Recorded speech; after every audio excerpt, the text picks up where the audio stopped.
Bismillahirrahmanirrahim. Assalamualaikum warahmatullahi wabarakatuh. Alhamdulillahirabbil alamin. Wassalatu wassalamu ala israfil anbiya'i wal mursalin wa ala ahlihi wa sahbihi ajmain. Amma ba'du. Usikum wa nafsi wa iya bitaqwallah.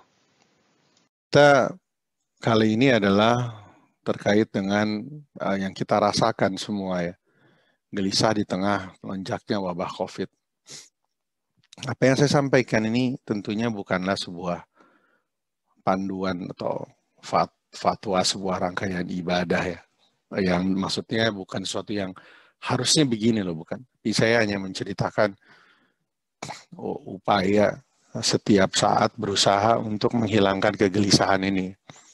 Karena gelisah muncul lagi, kemudian kita lakukan sesuatu, kegelisahan berkurang, kemudian muncul lagi setiap kali kita melihat berita, setiap kali kita Assalamualaikum. Itu selalu akhirnya membuat kegelisahan itu jadi berulang-ulang ya. Sulit bagi kita untuk tidak gelisah ya kalau kita memang bukan saja melihat di dalam tayangan, tapi memang seperti ini kurang lebih yang dirasakan waktu bekerja di rumah sakit ya. Beberapa teman dokter anak yang sudah mulai makin banyak pasien-pasien anak yang dirawat. Ada yang kemudian mengunjungi, saya juga pernah mengunjungi bangsal dewasa dan saya melihat suatu pemandangan yang sama sekali di luar dugaan, bahkan sebagai saya dokter yang sudah puluhan tahun bekerja dan kebanyakan pekerjaan saya dulu adalah di IGD dan ICU. Tapi pemandangan ini agak berbeda, ada pancaran keputusasaan, kebingungan ya, yang mereka ingin ditemani ya. Dan ini bisa di mana-mana. Ini hanya gambaran kecil dari apa yang terjadi di rumah sakit. Dari bulan lalu bahkan mereka sudah mulai dirawat di kursi roda. Bahkan sampai ada yang GD yang pasien yang membutuhkan transfusi, bukan pasien COVID pun, maka transfusinya dilakukan di sini. Bahwa cerita rumah sakit menolak memang bagi kita ditunggu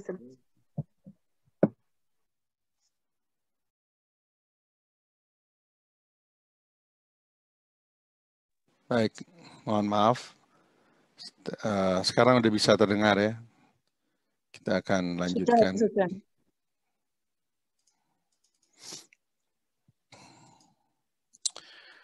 Dan memang kondisi ini cukup menggelisahkan ya. Sampai di luar-luar ini teman-teman yang bekerja di rumah sakit pemerintah melihat sekali ini ya, infus pergelantungan ya. Kamar-kamar seperti ini yang terjadi mungkin yang memang harus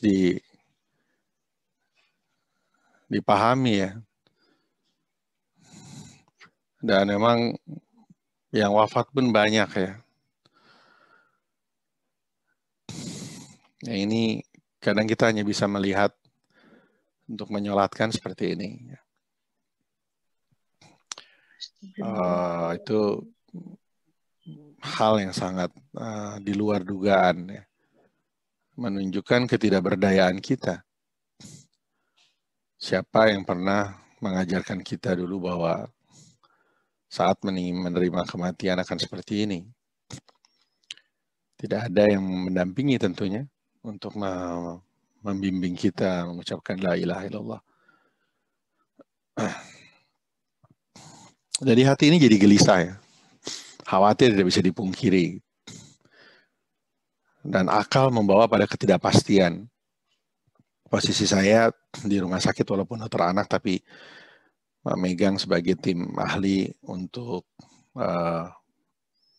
COVID di rumah sakit dan juga di dinas kesehatan membuat laporan itu datang bertubi-tubi dan kita harus melakukan sesuatu. Siap melakukan sesuatu, benturan-benturan di mana-mana termasuk tadi ya, oksigen nggak tahu di mana ngambilnya. Pasien bisa berhari-hari di IGD ya. Maka saya mencoba mengendalikan diri dulu. Di dalam kayak kajian disampaikan oleh seorang psikolog ya. Bahwa awalnya biasanya ada apatis, ya. Sedih, takut. Gitu. Ini maksudnya nafsu lawamah. Membiarkan diri kita dalam posisi ini, apati, sedih, takut, membiarkan diri kita sebagai victim, sebagai korban, membiarkan diri kita dalam posisi sebagai objek, membuat kita menjadi lebih depresif, membuat kita menjadi seolah tak berdaya. Maka kita berusaha untuk menjadi subjek. Saya harus melakukan sesuatu, gitu. Dan saya masuk ke dalam tahapan sedang rakus, apapun yang bisa saya kerjakan untuk melakukan sesuatu terhadap COVID ini, saya lakukan. Muncullah marah, muncullah rasa, saya berhasil mengendalikan, saya berhasil menolong ini, saya berhasil menolong itu. Ini tampak sekali antara kalau kita sedang sendirian, ya, melihat, membaca WhatsApp dan sebagainya, itu membuat kita menjadi lebih sedih, tertekan. Tapi begitu masuk ke rumah sakit dan melakukan sesuatu, rasa sedih itu hilang. Tapi yang muncul masih mengerjakan ini, mengerjakan itu, mengeluh ini, mengeluh itu. Ya, kalau ada yang berhasil, kita merasa seolah sudah menyelesaikan sesuatu dan mungkin semoga Allah tidak marah. Ada rasa sombong. Tapi nanti berikutnya ada lagi masalah baru lagi. Maka saya harus berusaha menggesernya kepada nafsu mutmainnah. Tetap menjaga semangat, tapi menerima dengan hati yang damai. Di dalam ilmu psikologi untuk bisa menggeser dari nafsu yang merah ini, yang apatis, sedih, takut, kemudian menjadi rakus, marah, sombong, lalu bergeser pada semangat, menerima, dan damai adalah melakukan ekspirasi ya. Jadi kalau kita lagi nggak nyaman, kita buang nafas. Maka itu terasa nyaman. Hatinya paling tidak terasa lebih longgar. Membuang nafas. Ustazah ini menyampaikan bahwa ada 2 kalimat doa, kalimat pengakuan yang sering kita ucapkan yang hanya bisa dilakukan apabila kita membuang nafas. Yaitu pertama, astagfirullah. Kalau kita mengucapkan astagfirullah atau astagfirullahaladzim, astagfirullah, maka kita membuang nafas. Sulit atau bahkan tidak bisa kita mengucapkan astagfirullah sambil menarik nafas. Nggak bisa. Tapi kita harus membuang nafas. Astagfirullahaladzim, astagfirullahaladzim. Berbeda dengan saat kita mengucapkan subhanallah, kita bisa sambil menahan nafas. Atau la ilaha illallah, masih bisa. Tapi kalau astagfirullah hanya bisa dilakukan dengan membuang nafas. Maka dia mengajarkan apabila kita masuk dalam keadaan apatis, sedih, takut, inspirasi dengan cara mengucapkan astagfirullah. Astagfirullah. Dan saya mencoba untuk mengucapkannya dengan nada yang rendah karena itu akan merasa memang secara fisik dada ini bergetar secara fisik ya, bukan secara spiritual. Memang dada ini bergetar kalau kita mengucapkan dengan nada yang rendah. Sebagaimana apabila saya pun membaca surat dalam Al-Quran atau sholat, saya upayakan membacanya dalam nada suara yang lebih rendah. Dan nanti kita bisa, kalau kita pegang tangan kita ke dada kita, ada getar di situ. Astagfirullah. Terus sampai dengan kita mendapatkan nafsu mutmainnah. Agar kita bisa berpikir dengan jernih. Apa yang harus kita lakukan. Saat berpikir jernih ini, kita bisa mengetahui ada beberapa hal yang harus kita rapihkan. Kalimat yang kedua adalah la haula wala quwata illa billahi aliyul azim. Itu juga hanya bisa dilakukan dalam kondisi ekspirasi. Silakan dicoba. La haula wala quwata illa billahi aliyul azim. Tempelkan tangan ke dada, ucapkan dengan nada yang rendah, maka kita akan merasakan ada dada kita yang sesak ini, dada kita yang sedih ini akan tergetar. La haula wala quwata illa billahi aliyul azim. La haula wala quwata illa billahi aliyul azim. Sampailah pula alhamdulillah pengingat dari Ustadz Abi Maki mengatakan, pengingat dari Ustadz Ustadz yang saya dengar, kalau nggak salah Ustadz Abu Tausikal, menyampaikan ayat ini. Orang-orang yang beriman dan hati mereka menjadi tentram dengan mengingat Allah. Ingatlah, hanya dengan mengingat Allah, hati menjadi tentram. Maka setiap gelisah itu muncul, berusaha untuk mencoba mengingat Allah. Karena kita sedang dalam masalah dan pertolongan Allah lah yang kita butuhkan. Teringat surat Al-Baqarah ayat 153, Allah berfirman, A'udzubillahi minasyaitonirrajim. Bismillahirrahmanirrahim. Ya ayyuhalladzina amanu ista'inu bis-sabri was-shalah. Innallaha ma'as-sabirin. Wahai orang-orang yang beriman, mohonlah pertolongan kepada Allah dengan sabar dan salat. Dalam terjemahan lain, tafsir lain mengatakan, mohonlah pertolongan dengan Allah, yaitu tolonglah dirimu dengan sabar dan salat. Jadi memohon pada Allah ini ada ikhtiarnya. Apa ikhtiarnya? Sabar dan salat. Sungguh Allah beserta orang-orang yang sabar. Juga dalam surat Al-Baqarah ayat 45 dan 46 Allah berfirman, Bismillahirrahmanirrahim. Wasta'inu bis-sabri was-shalah. Dan mohonlah pertolongan pada Allah dengan sabar dan salat. Wa innaha lakabiratun illa 'alal khashiin. Dan salat itu sungguh berat. Salat itu sungguh berat kecuali bagi orang-orang yang khusyuk. Alladzina yadhunnuna annahum mulaqu rabbihim. Dan salat dan mereka itu mereka yang yakin. Mereka yang sangat yakin bahwa mereka akan menemui Tuhannya. Wa annahum ilaihi raji'un, dan bahwa mereka akan kembali kepadanya. Maka apa yang terjadi pada kita, wabah ini adalah merupakan perjalanan yang nantinya tetap akan mengembalikan kita kepada Allah.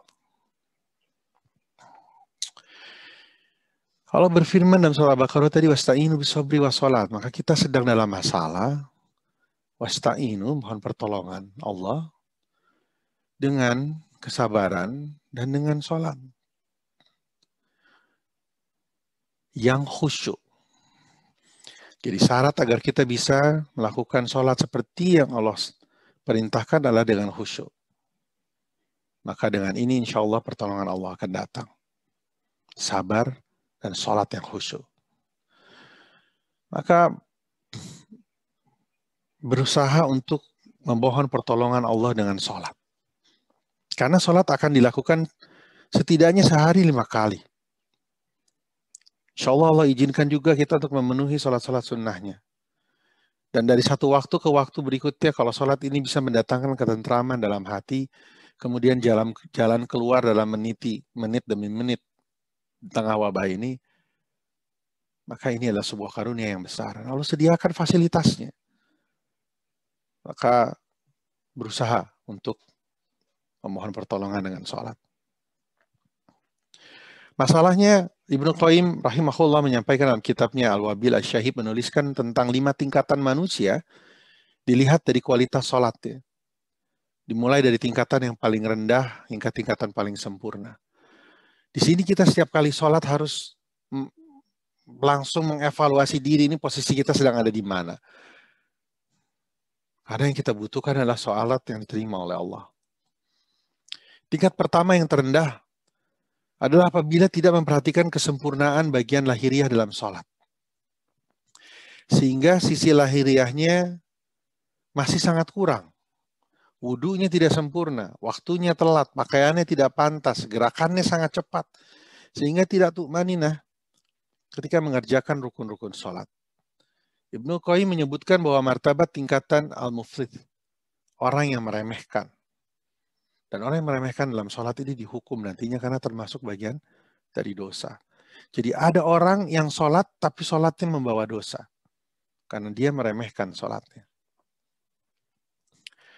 Tingkat kedua, kita lihat kita masuk nggak di tingkat kedua. Mereka yang sholatnya sudah baik dari sisi lahiriah, wudunya bagus, tepat waktu, pakaiannya sopan, rukun dan gerakannya sempurna, hanya saja pikirannya masih sering melayang-layang. Presentasi kehusyuannya sangat minim. Pikirannya lebih banyak teralihkan untuk urusan dunia atau urusan di luar sholat. Sementara itu tidak ada upaya darinya untuk fokus dan mengembalikan kehusyuannya ketika sholat. Dibaca doa-doa, surat-surat dalam sholat, tapi itu mengalir begitu saja karena secara lahiriah sudah terbiasa. Namun hati dan pikirannya kemana-mana. Ini tingkatan kedua ini yang khusyuknya minim, tetap nanti harus mempertanggungjawabkan. Dihisab, bisa jadi pahalanya sangat sedikit. Yang ketiga, mereka yang saat sholatnya secara lahiriah sudah baik, sementara batin pikirannya selalu berjuang untuk khusyuk. Hatinya berperang melawan bisikan setan, mereka berusaha untuk konsentrasi, sehingga pikirannya tidak dibiarkan bebas melayang kemana-mana. Ibnu Qayyim mengatakan orang ini mengerjakan sholat sambil berjihad melawan was-was, dan insya Allah tingkatan ketiga ini sholat menjadi kafarah, tebusan dari kesalahan. Jadi kita harus berusaha. Kalau hari ini kita melihat harus berusaha. Kita melihat kurang khusyuk harus berusaha. Termasuk melihat ada maksiat-maksiat yang masih dilakukan nggak? Yang menyebabkan sholat kita susah khusyuk. Mungkin ada hak orang lain yang masih terambil oleh kita. Ada sisa riba yang tidak bisa dihindari, kemudian kita belum mengeluarkannya. Dan itu akan menyebabkan kita sholat sambil dengan was-was. Tingkatan keempat, mereka yang sempurna lahiriah sholatnya, secara batin sempurna khusyuknya. Hati dan pikirannya menyelami setiap gerakan dan bacaan mulai dari takbiratul ihram sampai salam. Sehingga tidak ada bagian sholatnya yang lalai karena memikirkan perkara lain. Tingkatan keempat nih, yang sempurna gerakan sholat, sempurna khusyuknya, inilah yang nanti langsung mendapatkan pahala. Semakin banyak tingkat kekhusyuannya, semakin banyak pahala yang didapat. Dan tingkat kelima level tertinggi, sholat yang mampu membuat pelakunya serasa meletakkan hati dan pikirannya ada di hadapan Allah yang Maha Agung. Perasaan seolah-olah dia benar-benar sedang menghadap Allah. Bahkan sampai dia telah meninggalkan raganya, dirinya hanyut bermunajat dengan Robnya yang Maha Rahman. Tingkat kelima ini, sholat menjadi penenang jiwa. Sehingga apabila dalam sholat kita, selesai sholat kita masih hati ini gelisah, lihat lagi, mungkin kita belum masuk ke tingkat kelima. Mungkin kita jangan-jangan baru sampai tingkat ketiga. Atau jangan-jangan malah kedua. Atau jangan-jangan kita malah masih tingkat yang pertama. Maka segeralah memohon ampun pada Allah, berdoa kepada Allah, agar nanti di sholat berikutnya kita bisa meningkatkan ketakwaan dan kekhusyuan dalam sholat. Siapa yang ketika di dunia sholatnya menjadi penenang jiwanya, maka dia akan mendapatkan ketenangan ketika dekat dengan Robnya di akhirat. Maka langkahnya pertama berusaha sungguh-sungguh untuk khusyuk dalam sholat. Berusaha menjaga hubungan baik dengan Allah dalam sholat. Tidak memperbanyak lamunan. Apalagi di tengah wabah ini kadang masalah-masalah yang belum selesai, nanti dibisikkan oleh setan sebagai ide-ide jalan keluar. Dan kita bisa terhanyut memikirkan hal itu. Berusaha menikmati sholat sebagai waktu menyampaikan gelisahnya hati dan mencari hidayah. Lalu mulai dengan takbiratul ihram. Tenang dulu, mengangkat tangan, mengucapkan Allahu Akbar. Imam Nawawi menyebutkan apa hikmah yang dianjurkan mengangkat tangan ketika takbir. Ada yang mengatakan itu tanda bahwa dia pasrah dan tunduk. Karena tawanan ketika kalah dia mengangkat kedua tangannya sebagai penanda dia pasrah. Bagaimana mungkin kita masih bisa tidak pasrah dengan kondisi COVID seperti ini? Segala upaya yang kita lakukan tidak ada kepastian. Maka sudah seharusnya kita menyerah kepada Allah. Angkat tangan kita sambil mengucapkan Allahu Akbar. Kami mengakui kebesaran-Mu ya Allah. Kami bersalah. Ada juga yang mengatakan ini syarat bahwa dia telah melepaskan seluruh urusan dunia dan siap untuk menghadap dalam sholatnya. Lelah kita sehari-hari, setiap kali kita bangun, kita lelah menghadapi situasi yang ada sekarang. Maka angkat tangan untuk mengatakan pada Allah, ya Allah, saya lepaskan dulu urusan di dunia ini, saya ingin menghadap padamu. Allahu Akbar. Allahu Akbar. Allahu Akbar. Lalu dimulai dengan doa iftitah. Banyak sekali doa iftitah. Ibnu Arabi Al-Maliki rahimahullah menjelaskan bahwa secara umum dikatakan doa termasuk bagian terbesar dari ibadah. Hal ini dibenarkan dari dua sisi, yaitu setiap ibadah itu mengandung permohonan doa. Karena dalam setiap ketaatan terdapat permohonan dan mengharapkan pahala. Mayoritas yang terjadi dalam ibadah itu pastilah mengandung perendahan diri diiringi dengan permohonan. Kita sering menjumpai doa sejumlah orang dikabulkan Allah. Doa-doa tersebut kadang dipanjatkan ketika kondisi terjepit, dengan disertai ketundukan hati kepada Allah. Bertepatan dengan waktu-waktunya doa, dan atas dasar kebaikan yang pernah dilakukan sebelumnya, sehingga Allah mengabulkan doa tersebut sebagai tanda syukur terhadap kebaikan orang yang berdoa, serta hal-hal lain yang menyebabkan doa-doa terkabul. Maka kita mengawali doa, karena sholat itu isinya adalah doa, dengan bertaubat, tawakal, berserah diri pada Allah, dan bersyukur dan memuji Allah. Maka tiga hal ini kita upayakan untuk hadir dalam sholat kita, untuk bisa memberikan ketenangan. Dan bertobat maknanya mengakui kesalahan, meninggalkan kesalahan, dan tidak mengulangi kesalahan. Maka salah satu doa yang saya pilih adalah untuk doa iftitah. Allahumma ba'id baini wa baina khottayaya. Ya Allah, jauhkanlah antara aku dan kesalahan-kesalahanku. Kama ba'adta bainal masriki wal maghribi. Kama ba'adta bainal masriki wal maghribi. Sebagaimana engkau menjauhkan antara timur dan barat. Maknanya, ya Allah, aku mengakui kesalahan-kesalahanku yang tidak bisa dihitung lagi. Jauhkan aku dari kesalahan-kesalahanku jauh sejauh-jauhnya. Aku tidak ingin mendekat lagi, aku tidak ingin melihatnya lagi sampai hari kiamat. Al-Asani menjelaskan dua makna dalam kalimat ini. Jauhkan aku dengan hukuman karena dosa-dosaku. Halangi aku agar tidak terjerumus dalam dosa atau mendekatinya.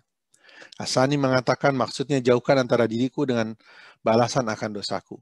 Bisa juga dimaknai halangi aku dengan sumber dosa, dengan kelembutanmu sehingga aku tidak mendekatinya. Kama ba'adta bainal masriki wal maghrib. Seperti apa yang kau telah jauhkan antara timur dan barat. Timur dan barat selamanya tidak akan bertemu, sehingga kita meminta dijauhkan dari dosa sepanjang hidup kita yang sama sekali tidak akan bertemu. Asani mengatakan maksudnya dijauhkan sejauh-jauhnya, sehingga tidak meninggalkan peluang bertemu, sebagaimana timur dan barat tidak mungkin bertemu. Allahumma naqqini minal khotoya. Ya Allah, bersihkan aku dari kesalahan-kesalahan, dari dosa-dosa. Artinya memisahkan, melepaskan dari hal yang baik dengan hal yang buruk. Sehingga terpisah antara kita dengan dosa tanpa kita terkurangi kebaikannya. Kama yunakkis saubi minad damas.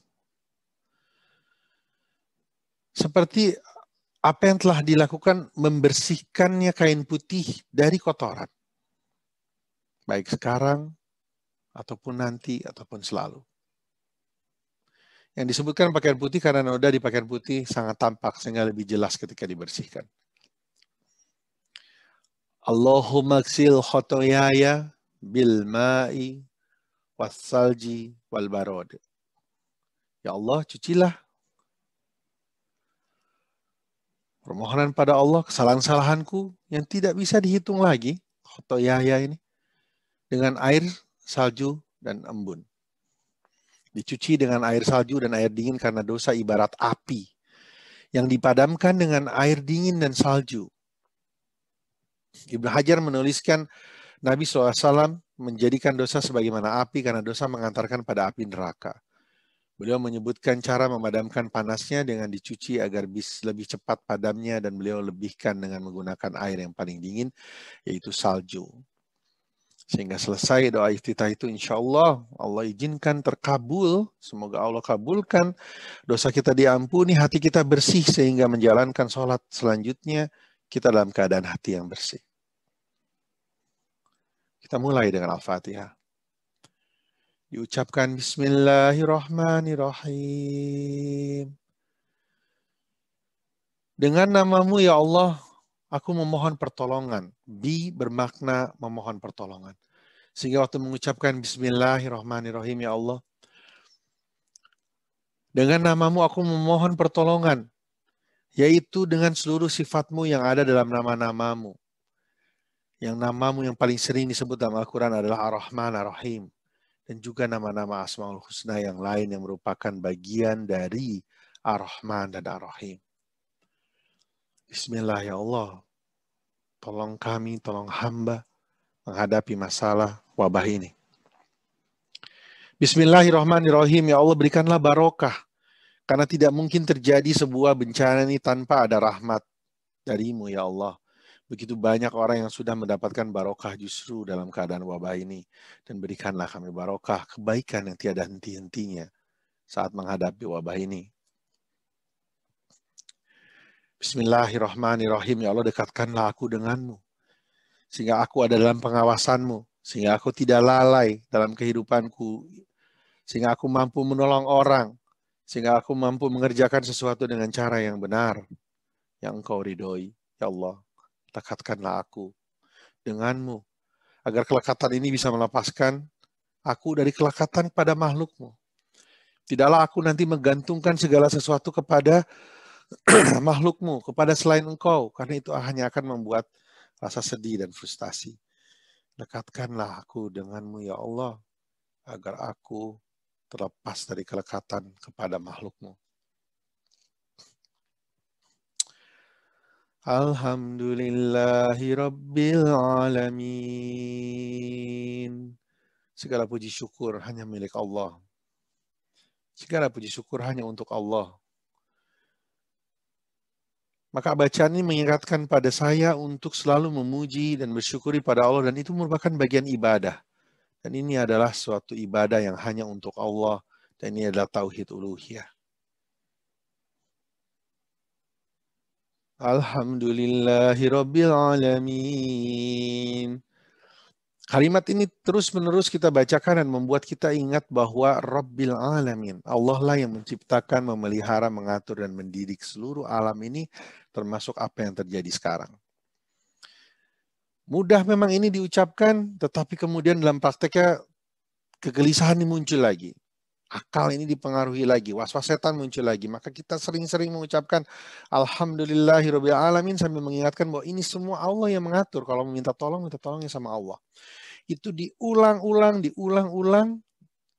untuk menjadikan pengingat kita, pengingat hati kita, penekan akal pikiran kita bahwa hanya kepada Allah kita memohon. Tidak berhak kita berperan dalam kejadian di dunia sehingga kita terlarut dalam keputusasaan karena tidak mampu. Kita menganggap kita bisa berperan sesuatu di dunia ini, kemudian saat kita tidak bisa membantu, maka tidak boleh menjadi sebuah keputusasaan. Segera kita menyadari diri dan mengatakan pada Allah, ya Allah, Engkau lah yang Maha Kuasa. Tidak berhak merasa memiliki dan menguasai apapun di dunia ini. Tidaklah seorang memiliki rumah sakit lalu dia menganggap kalau dia kena COVID, dia dengan mudah masuk ke rumah sakit itu. Sudah ada beberapa contoh yang membuat tetap saja dia harus mencari, dan kemudian kalau Allah izinkan, baru dia akan mendapatkan rumah sakit. Dididik kita untuk sadar bahwa kita tidak mampu. Tauhid rububiyah. Dibaca Rahman Rahim dengan tartil, keseriusan, dan pemahaman serta keikhlasan.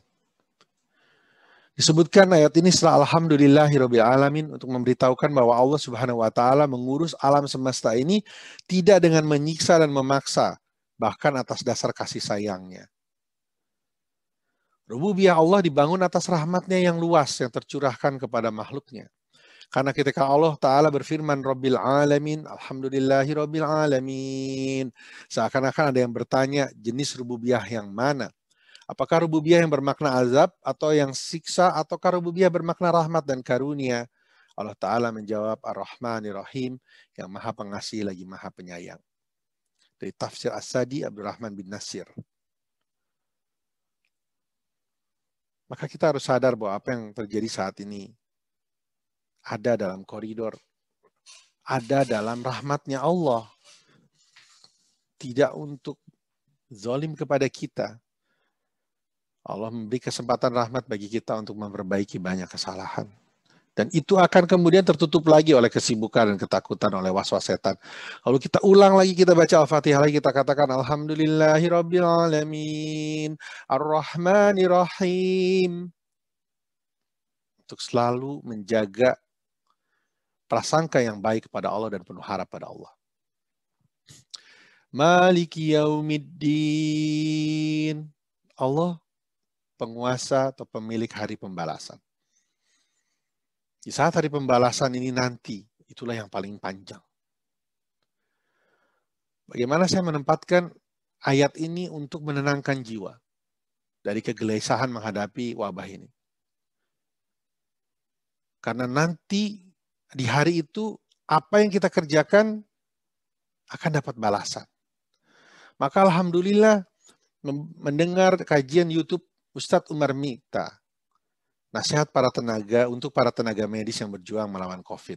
Beliau mengatakan bahwa kalau ada hamba yang ketakutan di dunia karena melakukan tugas mulia yang Allah berikan, kita berjalan, kita bekerja, datang ke rumah sakit, berhadapan dengan pasien COVID. Ada di sini yang harus bekerja mencari nafkah, dalam berjalan meninggalkan anak-anaknya, karena itu merupakan tugas mulia untuk mencari nafkah bagi keluarga. Maka kalau ada hamba yang ketakutan di dunia karena melakukan tugas mulia yang Allah berikan, maka ketakutan di dunia itu akan menjadikan dia tenang nanti di akhirat.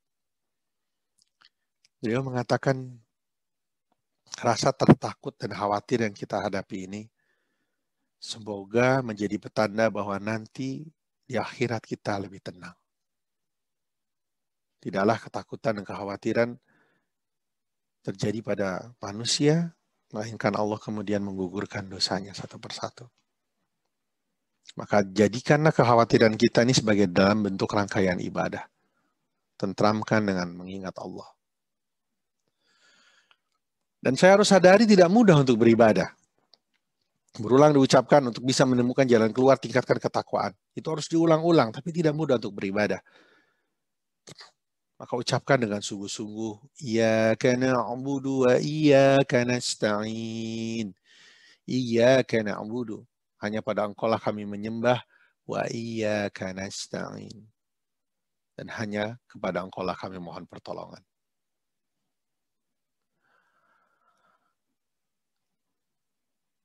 Kami, maksudnya di sinilah seluruh anggota tubuh kita beribadah hanya kepada Allah. Dan hanya pada Allah kami mohon pertolongan. Dan Allah menyampaikan dalam hadis sahih dari Abu Hurairah radhiyallahu anhu, Nabi SAW bersabda, apabila hamba Allah menyampaikan, Allah berkata, apabila hambaku membaca Iyyaka na'budu wa iyyaka nasta'in, Allah Ta'ala berfirman, ini antara diriku dan hambaku untuk hambaku sesuai apa yang dia minta.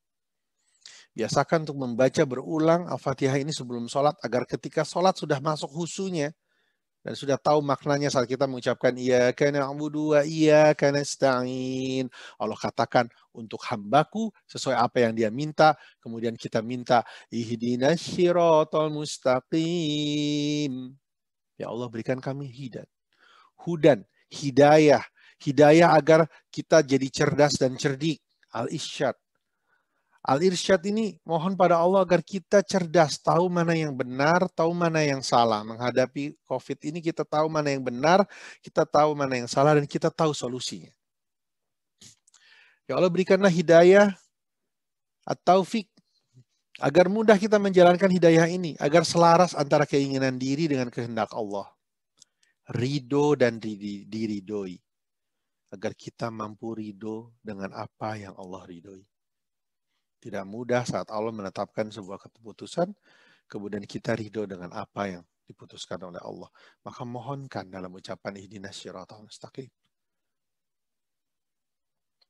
Kita mohonkan al-ilham agar dapat menyelesaikan masalah-masalah yang sulit. Kita mohonkan hidayah, adilalah, agar terdapat dalil-dalil dan tanda-tanda di mana tempat berbahaya, di mana yang boleh dilalui dan sebagainya.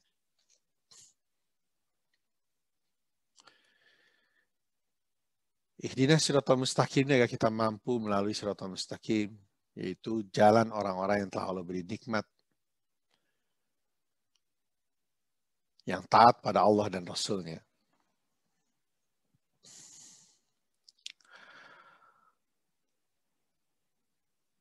Ghairil maghdubi alaihim, bukan jalan orang yang Allah murka kepadanya. Bukan jalan orang yang dimurkai kepada mereka. Kata kalimatnya ghairil maghdu ini orang yang dimurkai. Karena yang murka kepada orang-orang yang sering berbuat kesalahan, termasuk makin banyaknya kesalahan justru dibuat di masa pandemi ini, yang curang tambah curang, yang rebutan tambah rebutan, yang tidak adil makin tidak adil, maka itu bisa menjadi sebab kita bergelimangan dosa. Maka yang murka bukan bukan saja Allah, tetapi seluruh makhluknya. Dan juga bukan orang yang sesat.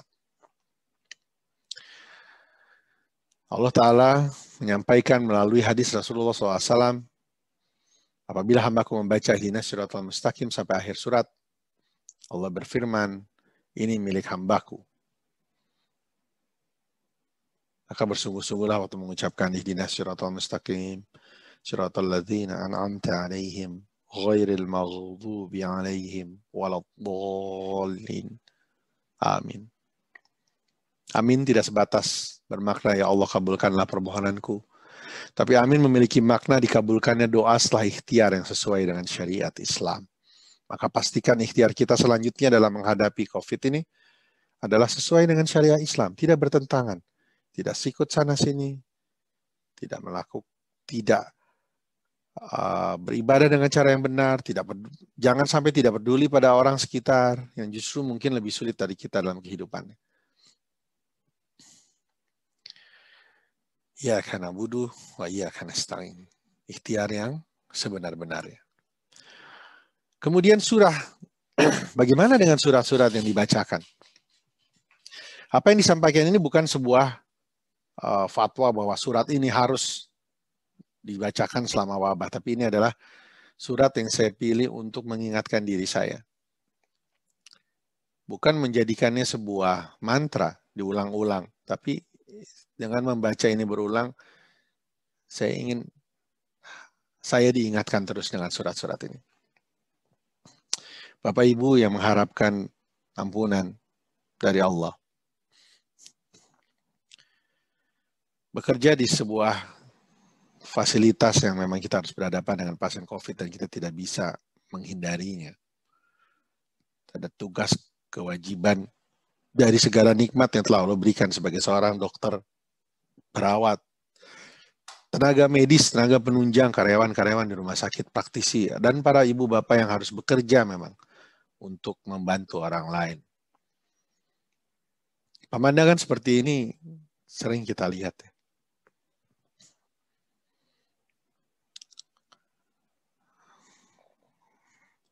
Dan makin banyak teman-teman kita yang wafat. Satu persatu. Dalam wabah ini hampir tiap hari kita mendengar kawan kita yang dokter. Allah panggil.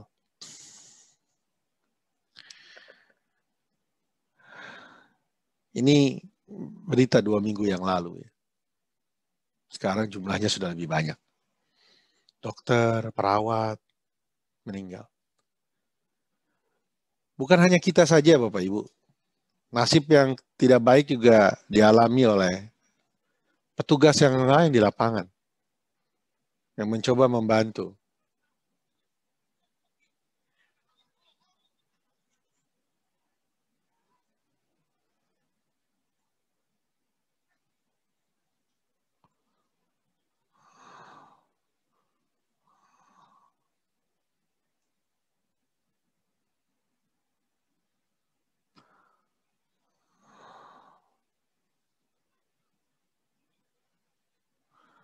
Dan ini tidak jarang terjadi kepada kawan-kawan kita yang mengurusi jenazah.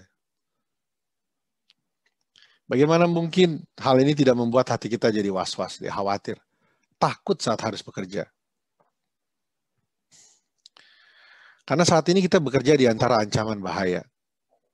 Ada orang tua yang anaknya sudah positif, dia ngotot ingin diperiksa di ruangan steril, di ruangan non-COVID. Marah-marah, mengancam, tidak mau mengerti. Wajar memang karena mereka pun ketakutan. Tetapi ancaman itu ada pada kita. Orang tua yang dalam keadaan putus asa harus melahirkan, dia bingung, dia takut ditolak, disembunyikan hasil positif. Sementara apabila dia jujur, dia akan ditempatkan di posisi yang lebih aman bagi dia, bagi pasien lain, dan bagi kita. Tapi karena dia memberikan hasil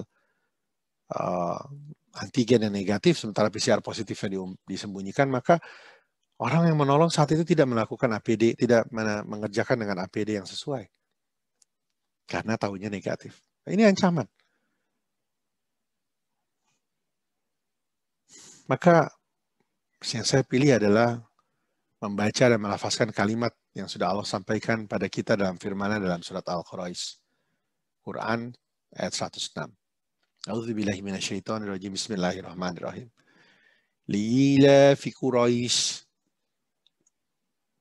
ilafihim rihatasy syita'i was-shaif.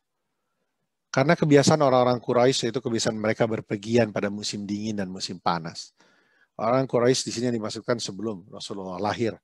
Mereka memiliki kebiasaan di musim dingin mereka berangkat ke sebuah negara, kemudian nanti di musim panas pindah lagi ke negara lain, meninggalkan keluarganya.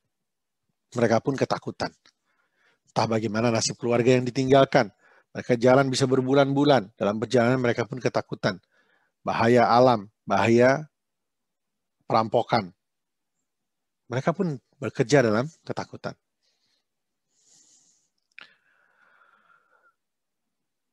Ketika musim panas mereka pergi ke daerah Romawi, sedangkan musim dingin mereka pergi ke Syam. Pendapat lain mengatakan musim dingin mereka menetap di Mekah, ketika musim panas mereka pergi ke Taif. Mujahid mengatakan bahwa pekerjaan mereka lakukan adalah nikmat yang Allah berikan pada mereka, di mana mereka mampu melakukan perjalanan jauh dengan nyaman dan tidak berasa berat. Bayangkan, dalam keadaan mereka takut, berat, tapi Allah bisa jadikan mereka menjadi lebih tenang. Ayat selanjutnya, فَلْيَعْبُدُوا رَبَّ هَذَا الْبَيْتِ. Maka hendaklah, seharusnya, ada lam di situ yang berwarna merah, mereka menyembah Tuhan pemilik rumah ini, Ka'bah. Alladzi, yaitu Tuhan yang at'amahum min ju'in wa amanahum min khauf, yang telah memberi makanan pada mereka untuk menghilangkan lapar dan mengamankan mereka dari rasa takut. Maka ini dibaca berulang-ulang saat nyetir mau ke rumah sakit. Tidak bermaksud untuk menjadikan ini sebagai mantra, bukan, tetapi diingatkan terus bahwa dulu ada orang-orang yang ketakutan dalam bekerja, lalu Allah katakan falya'budu rabb hadzal bait, itu yang mereka lakukan. Orang-orang itu melakukan ibadah yang benar kepada Allah. Yaitu Allah mampu menjadikan orang itu mendapat makanan untuk menghilangkan laparnya dan mengamankan mereka dari rasa takut. Maka kunci utamanya adalah falya'budu, maka beribadahlah kepada Allah. Dengan kegelisahan menit ke menit, dengan membaca surat ini berulang-ulang, mengingatkan lagi, oh ya dulu juga ada yang memiliki kesulitan yang dalam bentuk berbeda, tapi mereka juga ketakutan, nggak jelas rezekinya bagaimana, beribadahlah, maka Allah penuhi rezekinya untuk bisa menghilangkan lapar dan mengamankan dari rasa takut. Sudah ada kuncinya, beribadah pada Allah. Berikutnya ada postingan di WhatsApp. Nah ini sering juga kita lihat ya di sosial media. Bahwa penyakit karena virus COVID-19 disebut penyakit yang self-limiting disease. Penyakitnya bisa disembuhkan diri sendiri jika imunitas daya kekebalan tubuh baik. Maka dalam tulisan itu senjata utama untuk menghadapi COVID ini adalah imunitas yang tinggi.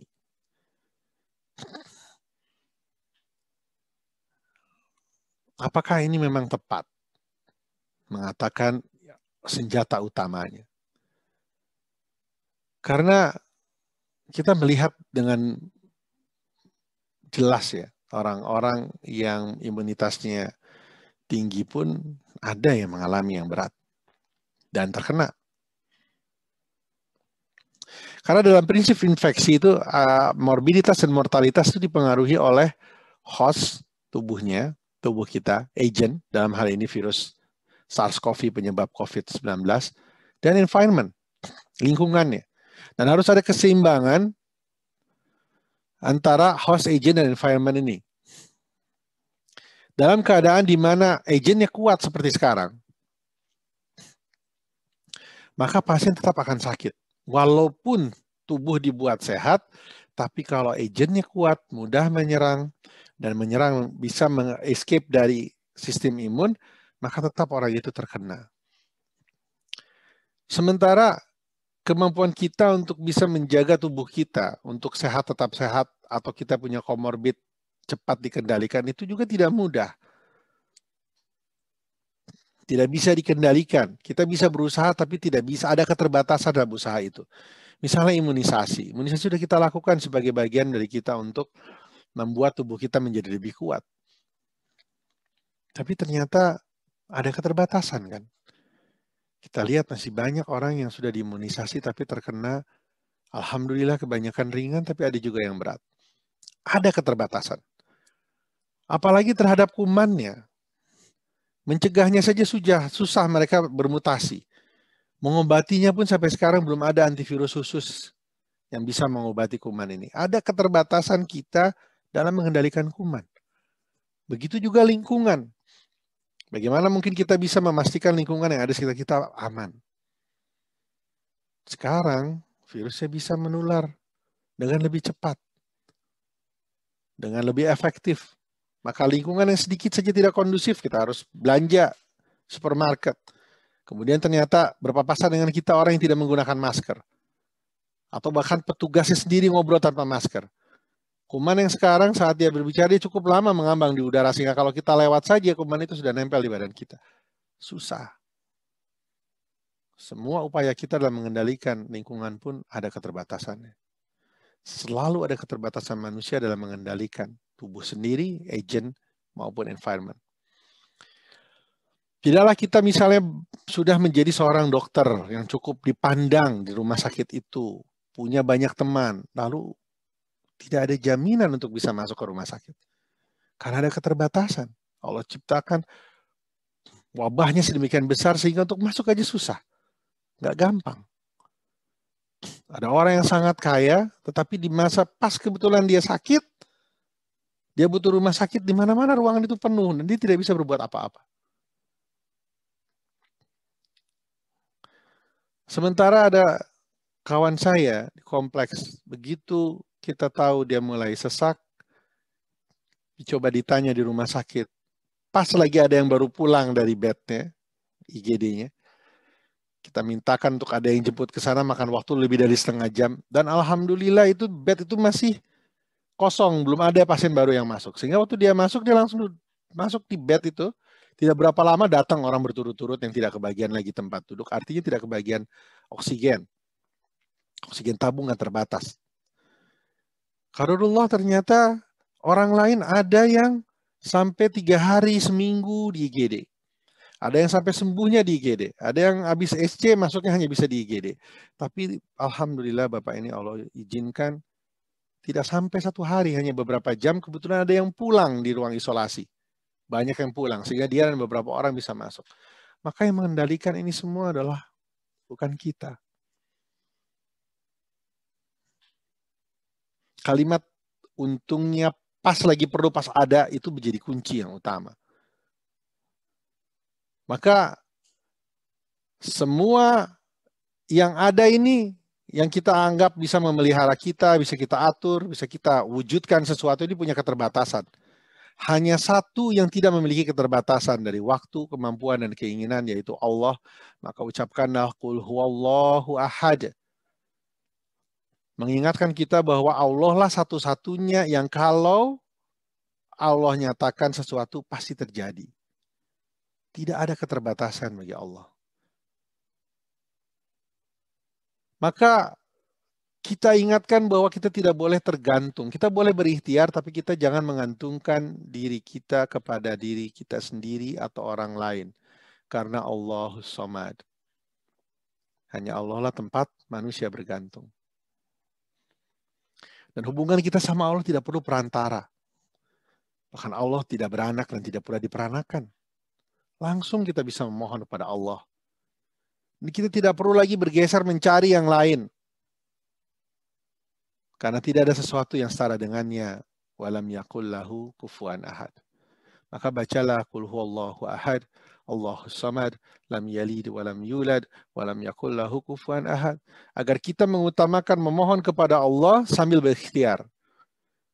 Jangan sampai kita mengerjakan ikhtiar sambil berdoa. Berdoa nomor 1 sambil ikhtiar. Ikhtiar kita merupakan syarat yang Allah mintakan bagi kita untuk menunjukkan kesungguhan. Tapi doa adalah yang utama. Dan keyakinan bahwa hanya kepada Allah lah kita memohon. Sebuah kalimat yang mudah diucapkan kadang susah dilaksanakan, mudah lupa, karena itu diulang-ulang dalam bacaan.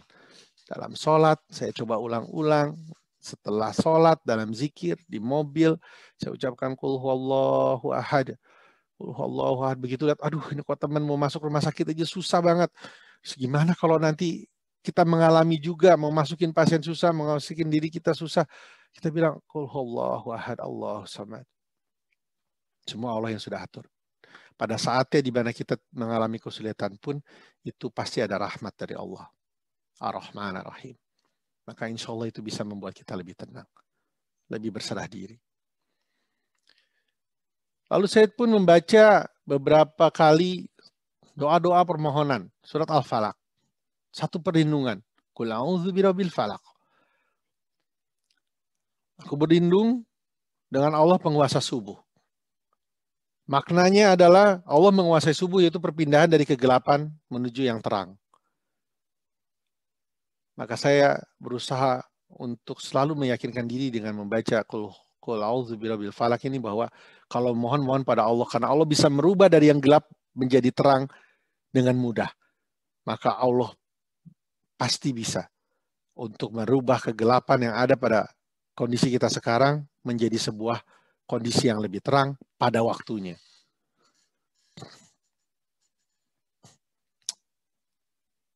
Dan di situ disampaikan kita berlindung pada Al-Falaq, pertama terhadap makhluknya. Qul a'udzu birabbil falaq min syarri ma khalaq. Dari kejahatan makhluk yang dia ciptakan, termasuk virus COVID ini. Dari kejahatan makhluk yang dia ciptakan, termasuk manusia-manusia yang hasad.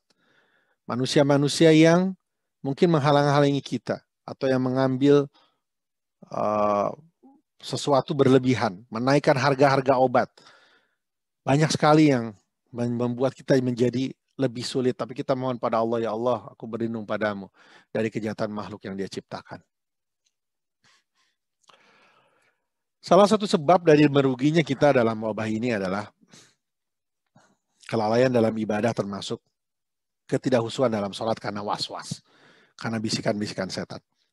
Bisikan-bisikan setan juga yang membuat kita jadi lalai. Kita ingin sekali harus mendapatkan sebuah barang, kemudian kita akhirnya keluar rumah, ya protokol kesehatannya terlupa, kita hanya ingin sebuah makanan, kita tidak jaga dengan baik, maka itu bisa menjadi sebab kita tertular.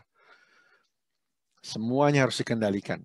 Karena itu surat lain yang berulang-ulang saya baca adalah surat An-Nas. Qul a'udzu birabbin nas, malikin nas, ilahin nas. Memohon perlindungan kepada Robnya manusia, yang mengatur manusia, pemilik manusia, kita ini milik Allah, maka Allah akan menjaga dan sembahan manusia, mengingatkan lagi untuk beribadah hanya kepada Allah. Berlindung dari apa? Dari sebuah keburukan, min syarril waswasil khannas. Berlindung dari waswas setan. Waswas setan membuat pikiran kalut dan kita tidak bisa berpikir dengan jernih. Apalagi untuk beribadah dan sholat. Dan bisikan kejahatan dalam diri manusia ini baik dari golongan jin dan manusia. Maka surat-surat ini kerap saya baca saat hati ini gelisah. Al-Quraish, Al-Ikhlas, Al-Falaq, dan An-Nas. Tidak untuk sebagai mantra, tapi memahami artinya, dan setiap kali diucapkan dengan tahu artinya, kita menerima nasihat yang berulang.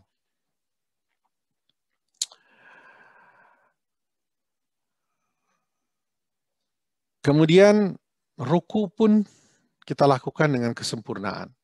Karena itulah tempat kita untuk berdoa, mohon kepada Allah. Mengagungkan nama Allah, dan saat sujud, kita pun berdoa dengan sungguh-sungguhnya, memperbanyak doa dalam sujud dan ruku kita. Subhanakallahumma rabbana wa bihamdika Allahumma gfirli. Dan dalam i'tidal, kita mengucapkan Sami Allahu liman hamida.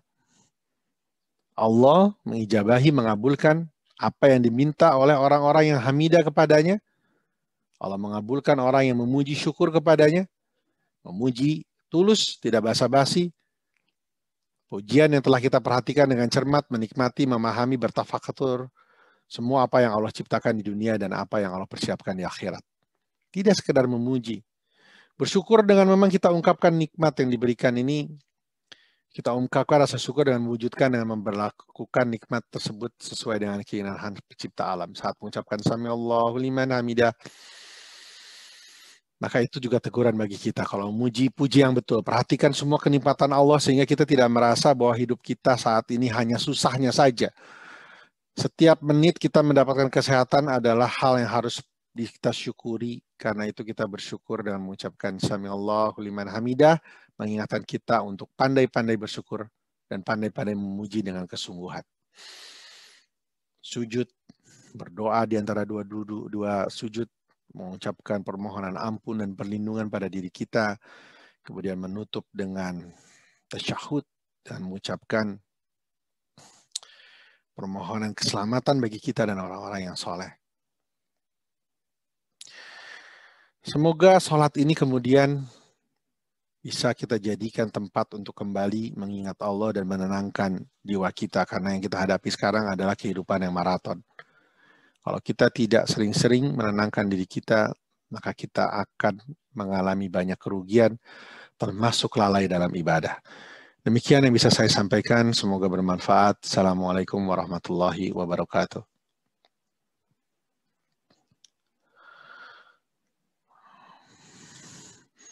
Baik, silakan. Ada Dr. Fajar di sini.